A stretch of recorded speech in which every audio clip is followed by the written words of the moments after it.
చేయడం అనేది నీకు తెలియదు. ఒకరి దగ్గర చెయ్యి చాపడం తెలియదు. అలాగే ఒకరిని బాధ పెట్టడం అంతకన్నా తెలియదు. ఒకరిని మోసం చేయడం, వారు సంతోషంగా లేకపోతే నువ్వు చూస్తూ ఆనందంగా ఉండడం కూడా నువ్వు అసలు చేయవు, నీకు తెలియదు కూడా. నీ తెలివితేటలతో, రెక్కల కష్టంతో, నీ శ్రమతో నువ్వు నీ జీవితంలో ఎదుగుతూ వస్తూ ఉన్నావు.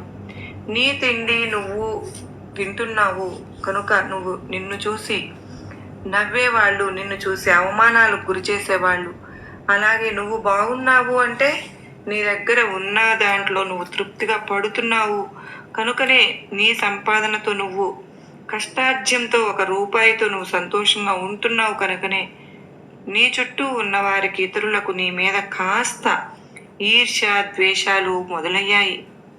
కనుకని అటువంటి వ్యక్తుల గురించి నువ్వు పట్టించుకోవాల్సిన అవసరం లేదు. ఏ వ్యక్తి అయితే ఎదుగుతూ ఉంటే, ఏ వ్యక్తి అయితే నలుగురితోనూ మంచి పేరు ప్రతిష్టలు పొందుతూ ఉన్నారో ఆ వ్యక్తి అయితే ఏ చీకు చింత లేకుండా సంతోషంగా వారి కుటుంబంతో ఆనందంగా గడుపుతూ ఉంటే, అటువంటి వ్యక్తులను చూసి ఈ లోకం ఎప్పుడు కూడా ఈర్ష్య ద్వేషాలతో రగిలిపోతూ ఉండడం సహజమే. కనుక నువ్వు ఎప్పుడూ కూడా ఎవ్వరికి హాని అనేది తలపెట్టలేదు కదా, ఎవరికి కూడా కీడు కోరుకోలేదు కదా.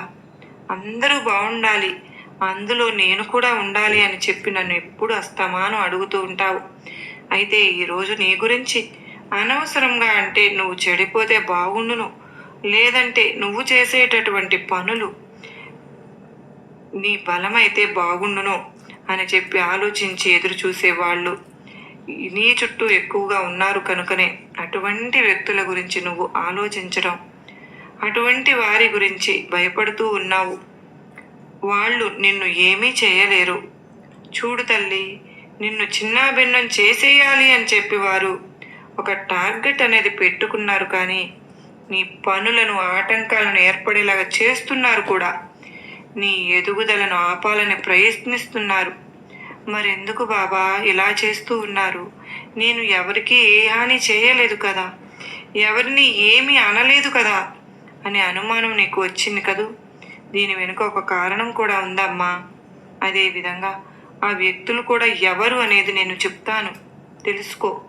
ఎదురుగా ఉన్నటువంటి ఇక్కడ ఈ బాబాను ఒక్కసారి తదేకంగా కళ్ళు మూసుకుని అలాగే చూస్తూ నా నామస్మరణ చేస్తూ ఉండు.